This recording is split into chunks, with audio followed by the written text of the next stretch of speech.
Hey, everybody. Welcome to Wednesday Night Live. Hey, Marty. Hey, Russell. Thanks for stopping in. A couple of my good Virginia buddies here. And let me rephrase that Virginia and DC friends. We're just discussing me and Marty are discussing the weather the next couple of days. It's going to stink for bass fishing, I think. We got a front moving through tonight, and it's going to be dropping to 50s and north winds, which is always not good in Virginia. I mean, you still catch fish. Hey, Soren, thanks for stopping in, buddy. Good to see you here. But if you don't go out and cast, try to catch fish. You're not going to catch them. So you got to get out there and see what you can do. I'm in a tournament, so I've got to get out there at least in the mornings and see if I can get some big ones on top water. Is what I'm going to try to do. Not fish all day, but just fish a few hours, I think. I'll have to play it by ear. Play it by ear over the next little bit. Hey, Gary, thanks for stopping in. I just watched your video. Gary's got a new video out. If you haven't seen it, go over and check it out. I know Russell's already looked at it because he commented on it. So Gary's got a new secret lake in Florida. And I'm using air quotes because I don't think it's a secret, but I'm going to go with that until we hear otherwise. Hey, Chris Shelton. Chris, I hope you got your box. I didn't hear if you didn't see an email from you saying you didn't, so I'm sure you got it. Probably over a week or two ago, I'm hoping. And Lupita, the other lady that won the prize, I'm sure she's got her box now. I'm sure she'll be on here in a little bit. So we're just getting in, populating in. We'll get the spreadsheet up and give the standings for the North here in just a few minutes. But hope everybody's doing well. Hope everybody had a good Memorial Day weekend. I made it a 5-day weekend and did not get to fish as much as I wanted to, but fished enough. Caught some pretty good ones on Memorial Day. But the weather didn't cooperate as well as I thought it would. So let me just throw this out there before I forget to tell everyone. After this live tonight, I have a video coming out, premiering at 9:15. If you got a few minutes, please stop by. It's only about a 10-minute video, 10-minute episode. It's on post pond bass and my favorite bait for fishing post pond bass, and a few tips and quite a few bass catches. So if you got a chance, 9:15 it premieres. Like I said, just about 10 minutes. So please stop by and catch that if you can. And I'll say this about 10 more times before the live is over tonight. Next Wednesday night, I will not do a live. I will be traveling. I couldn't avoid it. I've got to travel on Wednesday afternoon. So just throwing that out there. I'll put some type of video out at normal 8:30. There'll be something on my channel at 8:30, but I will not have a live next Wednesday night. So just for everybody's situation, the following Wednesday, I will definitely have a live. Chris Bogley from Pennsylvania. Thanks for stopping in, buddy. And look at that. Michigan Fisherman. How you doing, bud? Brian? Robert Martinez? All right. Lupita got the box. Awesome. I'm glad she did. Definitely glad she did. Russell, you're in Alaska? Man, alive. That's why I hadn't seen any catches. I will tell you, though, I'd rather be in Alaska. I love Alaska. I don't know if you know this, but I lived there for 5 years, 4.5 years. Love me some Alaska. And if you're in the Fairbanks area, man, there's so much things I'd tell you to go see and do. And it's good. It's a good time of year. It's bear baiting season. The mosquitoes are out. Yeah, it's a good time to be in Alaska. So. Yeah, I did get quite a few catches come in this week, a few tonight, a little bit of change in the leaderboard, not too much, but I'm noticing a few more fish coming in for the Northern Big Bass Tournament. I have a feeling some people are holding out. That's fine. You can do that. Don't discourage or encourage. That's your choice to do that. As long as you got them in by the 15th, that's all that really matters. And it's always surprising to me in every tournament that I've hosted there is always a last minute submission. I go, and I think I've got it figured out who's going to win. And somebody throws in a last minute submission, and it's like, man, they either bump somebody out of first or they bump the placings out. But that's perfectly fine. That's the fun of doing these virtual tournaments. Is you never know. And if Mike from Dad Life Fishing pops on here, the last tournament I was in until this Omnia tournament, I was in dead last place until the last day. And I know I messed his day up trying to figure out who won all that. So, but hey, it's always a Cinderella story, right? We go from last to first, but that's not a recommended strategy in my mind. I just got lucky. Every once in a while you do that. So I will go ahead and we got been 5 minutes in here, got a 12 in. I'll go ahead and throw the spreadsheet up.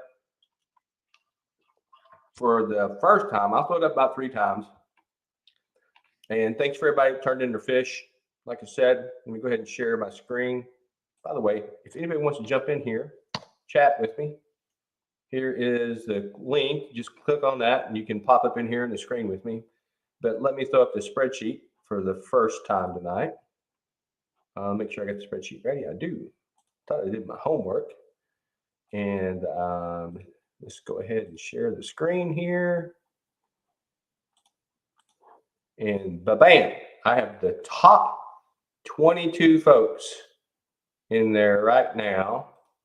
That's where we're standing at. Scott Pickens from West Virginia has not changed. 1, 2, and 3 have not changed, if I'm not mistaken.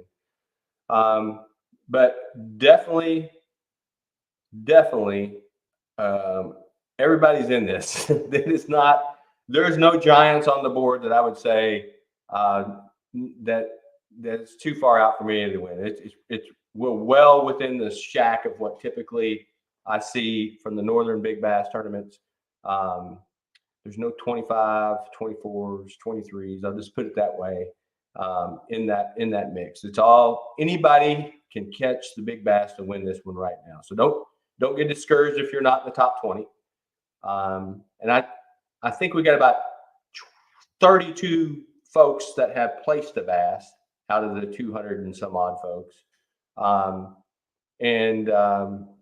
Maybe more than that. I think it's 52, but there's some on the smaller end. So Chris knocked you down. Yes, he did, Brian. Chris came in off the top rope this weekend with a big smallie. I'm just going to leave it at that. And Brian, I'm disappointed, man. I thought you were going to come in here with a big smallie this week, but you did get a nice one. I'm just telling you, that was a nice one. Like the fight's on. I'm telling you, Richard, that little girl in third place, that's Richard's granddaughter. She's a fisherman. She definitely is. She's definitely a fisherman. Hey, Lindia, thanks for stopping in. So you're raising that granddaughter right. She's out there catching those fish.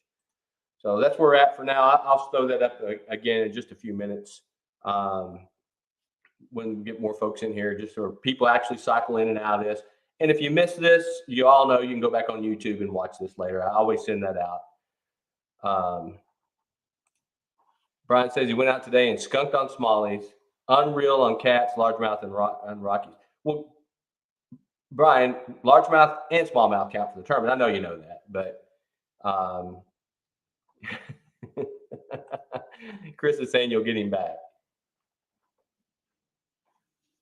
Let's see. Soren saying, anyone hit the smallmouth spawn recently? We were out Sunday, caught 3 over 19.5. Well, Soren, where is the 19.5? You need to send that in if you got one. Hey, Mark J. Larson, thanks for stopping in. Appreciate you, brother.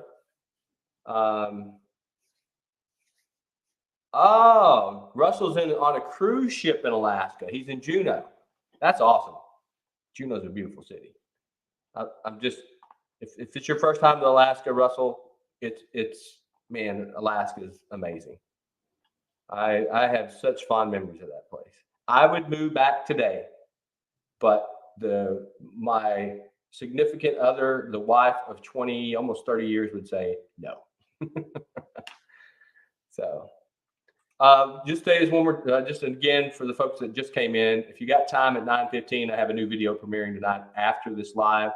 And there will not be a live next Wednesday night. I have to travel. Work has made me do what I hate to do the most, which is leave my house. But you gotta make a living. Brian said went out without electronics today. Need to fix the striker 4 cord. Yeah. So one of the things that you got to think about, Brian, is don't depend on those electronics, man. And I guilty. I love my live scope. Hey, Nathan Cross, good to see from you, buddy. Glad to see you in here. I gotta put this up. Um, yeah, the electronics can let you down, and I love my live scope on the front, especially now that it's getting out of the shallow season when bass start moving deep. Man, I love it. But just when I fall in love with it and think I'm going to use it for goodness, it goes out. So Brian's like, "Are you going to get in a fight with Tarmac this time?" No, Brian, I'm not. I typically try not to do that, but as you remember that story, you can't be mean to old people. That pisses me off. So I got into it with a young guy that pushed an old elderly man down getting out of the airplane. It's been about a year ago or so, but try not to do that. So, John, thanks for stopping in. The other half of Small Water Charters, the guidesman, or the second mate, as you would typically say. Lindia is the captain, Captain Lindia. Thanks for stopping in, buddy. I know you guys are hammering them down in Florida. Hammering them down in Florida.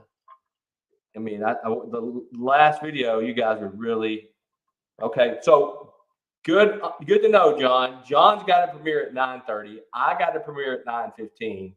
So if you're not following Small Water Charters, please do so.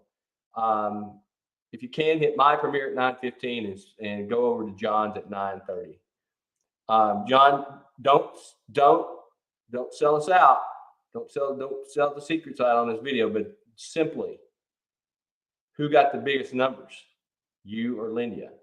I'm going to go with Lindia. I'm just going to say it's a safe bet.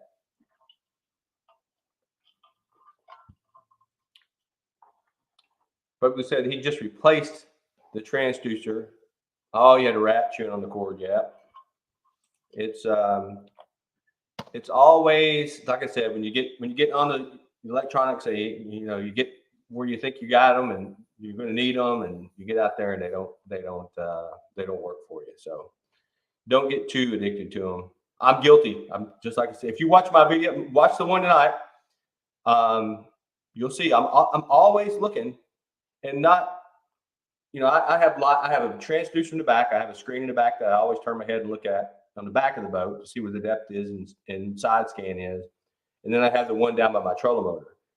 I don't typically try to look for fish with live scope this time of year. I'm looking for the next tree or piece of brush that I'm going to throw in. I'm looking for objects and making sure I'm in the right depth.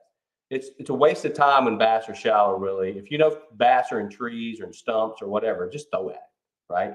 You can't see all the fish. It doesn't show everything under the water, but I find myself looking down a lot. And I don't like to depend on it, but it's easier for me to go, oh, stump, throw over on it.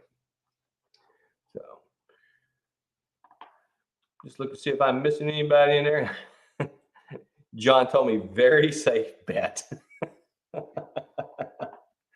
Very safe bet. You got ran off of Donkeyland by helicopters? Were they spraying? What were they trying to kill more weeds, John?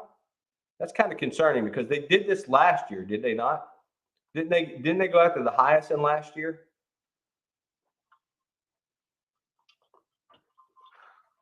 You can't take out all the vegetation. And well, it's impossible to take out all the vegetation on Donkeyland because there's just as much vegetation as water, I think, at Donkeyland. So all the same stuff. So John, did it work last year when they sprayed? That's the key. If it didn't work, they were at both your favorite lakes, Jackson and Donkeyland. or maybe not Jackson, Headwaters. It needs, okay, if you think it needs to be cut back some, then, I mean, John, you're the mayor of Donkeyland. You're on that lake more than any fisherman in the damn state. So, I got it right, Jackson. 15 trucks they're spraying and grinding. So yeah, if you guys think it's too thick, I trust your judgment. So yeah. Let me throw up the spreadsheet one more time for everybody to pop back in. I know a lot of people can't make it every time, but you can watch it later. Here is where we're at on currently. You got Scott Pickens in first, Scott Zoney in second from Minnesota, and Nicole Miller in third place. And like I said, these numbers are, there's no one running away with this. I don't put out the numbers. I don't put out the numbers yet. You don't get to see the links, but no one is running away with this for sure. And I just seen an email come in, so someone probably just sent me a fish. Nope, just a comment. But yeah, no one's running away with the tournament as we speak. But this is where we're standing now. Everybody's in it. Plenty of time. You got till the 15th of June. Do I got you on there? Oh, Joe, don't I have is it a daughter or a wife or somebody? I may have got you in there twice. Let me look. Got you in there at 18th.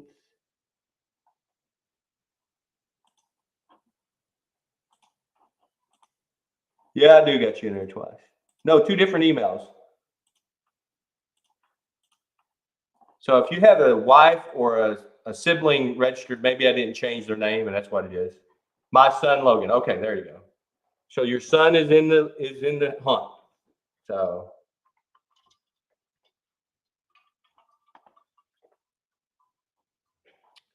Russell, if you ever get a chance to go down there, John and Linda are awesome to go out with. I've been down there. You've seen the video. And maybe even Linda will let you win. She let me win when I was down there. And for folks that aren't familiar with, John and Linda are always competing on the boat. And when they have a visitor, the competition does not stop. You are in the competition. When you step on the tracker, you're stepping into the competition. So yeah, Russell, Russell, the way you like vegetation, you would love it down there. Soren, you got to get those fish in. I know you got some. I know you got one in your hip pocket. I know better. John says you give her enough money, she'll let you win, Shane.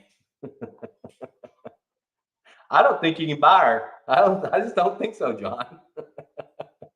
Because right there, Linda hit the nail on the head. She loves the fish. She loves the fish. So I'm not sold on that she would let you win if you showed up. So it's going to be some effort either way you look at it. So couple of things I'll throw out for everyone. You'll see some advertisement for the 5 bass draw. Just about everybody on here, I think, is already registered for the summer tournament. Our summer tournament, the 5 bass draw, starts the 1st of July.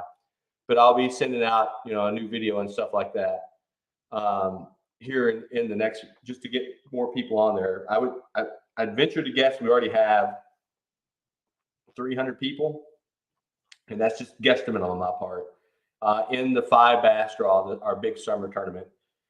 I won't mention any names, but someone said, am I going to leave the 1-inch rule in effect for this tournament? Because the first year we did ½ inch. The second year it was 1 inch. And I'm going to leave the 1 inch. And the reason is because it keeps it very competitive.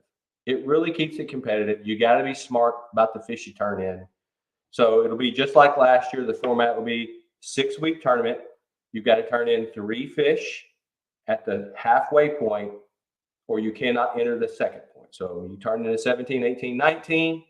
And then you only have to turn in 2 in the second 3-week period. But they have to be 1 inch bigger than your largest. So if you turn in 19, it's got to be 20. And then your fifth fish has to be at least, it can be bigger, 1 inch bigger than your last fish. That keeps it very competitive. And I don't think it's too tough, but I don't want to lower the bar. We got a lot. This is one of our.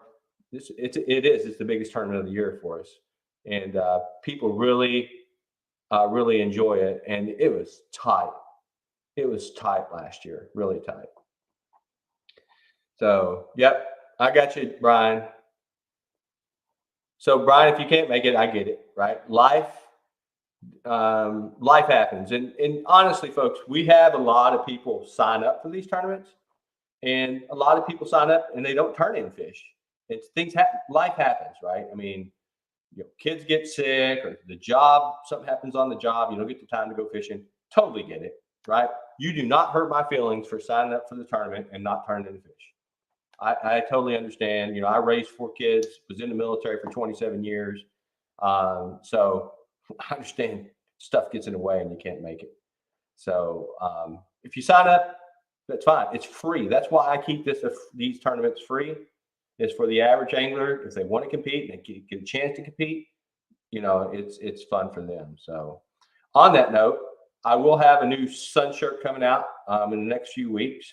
I'm selling it in 2 colors, I think it's called Carolina Blue and Seafoam Green. This is like olive drab green. Right? So one color will be the color of this, and the other will be a light green. It'll have the Shane Flynn Outdoors sticker, like the Omni sticker, and then one on the back. And then on the sleeve, it says compete the number 4 free. So I'll have those out hopefully in the next couple of weeks. I'm going to sell those for $30. And I'll get all the details out. So if you're interested, let me know. And John, speaking of that, John smells a new sun shirt. You can go over to his store. John, throw it up. I'm on StreamYard. I don't have. If you can throw your link up, please do.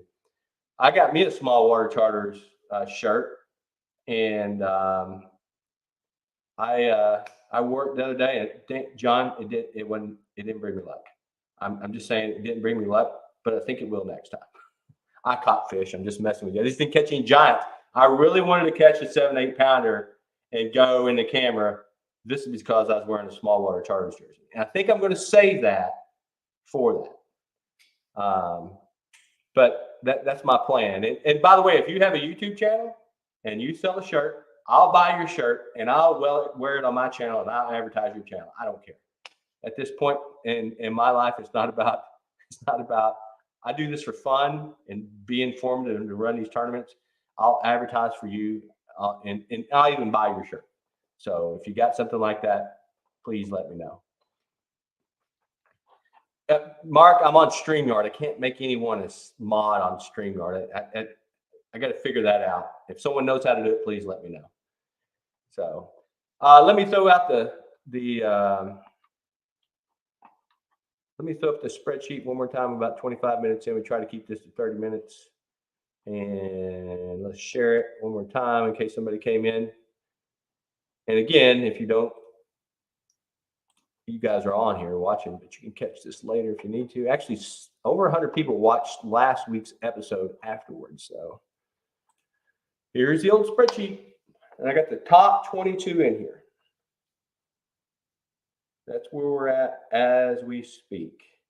And I would just say between, just off the top of my head, between 7 and 19, there may be an inch between all those fish, maybe 1.25 inches. And it's within a 1/2 inch or 3/4 inch up here. So it is really, really tight. And that's not uncommon this time of year. So how many anglers have made a submission? Great question, Brian. I will tell you right now.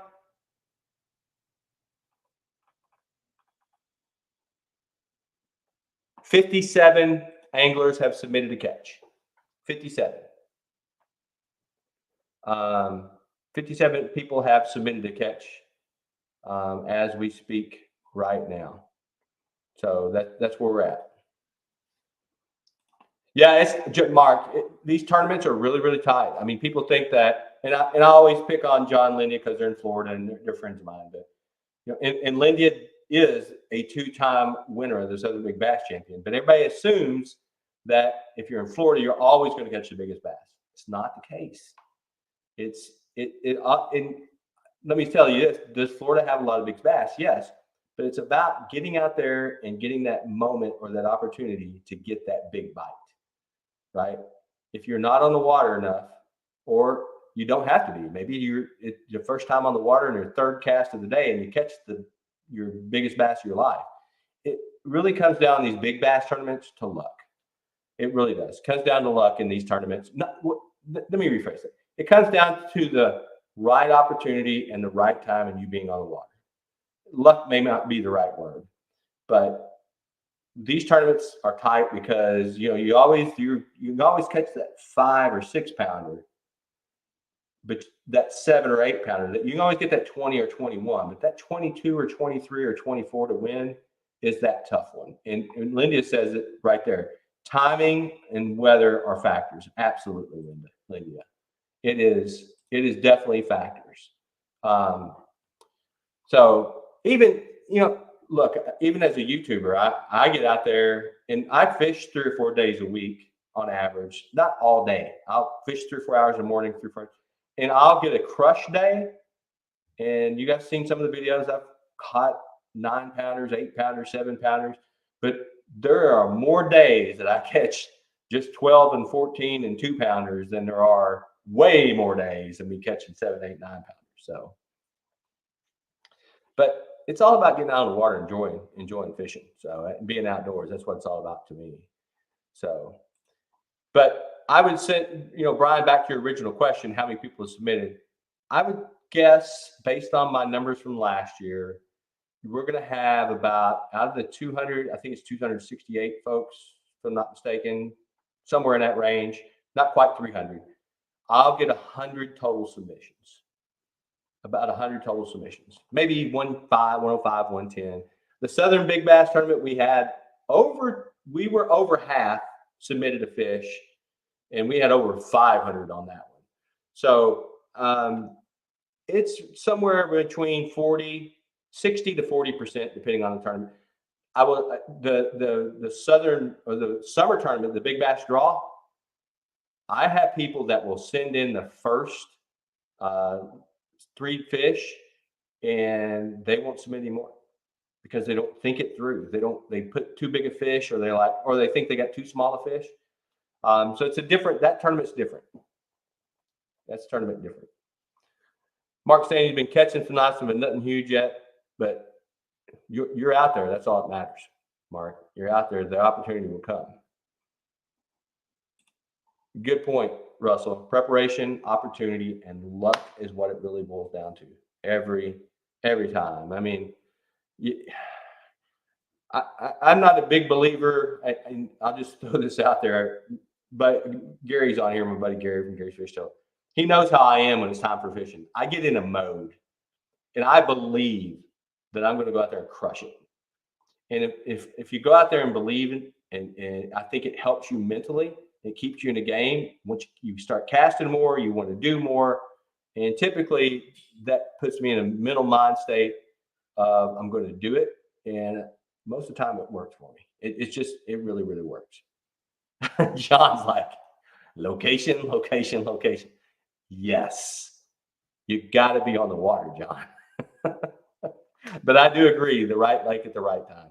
So, and John, I'm sure there's many a times, yes, you say you've been on Donkey Land, you're like, that's not happening today. And that's fine. It doesn't happen every time. It says, yes, I'm mental as well. I would not go there, Lindy. I don't think you're mental. I think you're positively mentally prepared, like I am. I fish with you. I know how you are. You are phenomenal at that. John, that's even better. I believe every time. Lindy just believes a little bit more. That's awesome, John. That's awesome. Well, hey folks, if you can, again, 9:15, I have a premiere. It's post-spawn bass, one of my favorite lures. Some tips and tricks on that. Plenty of catches. I tried to keep it to 11 minutes, and then right after that, at 9:30, Small Water Charters has a video premiering. So please get out there and catch that one if you can. And again, no live next Wednesday night. I'll send out an email to everybody fishing the tournament. I will be traveling, unfortunately, but the following Wednesday we will have a live. So thanks everybody. If you can, before you jump out of here, hit that little like button. And we will see you. By the way, there will be something on my channel next week at 8:30. I'm not sure what that'll be. It'll be something. Some type of video will be coming out. I haven't something run around my brain, but the next live will be the following Wednesday. So everybody have a great night, everyone. Appreciate you. And we'll see you next time.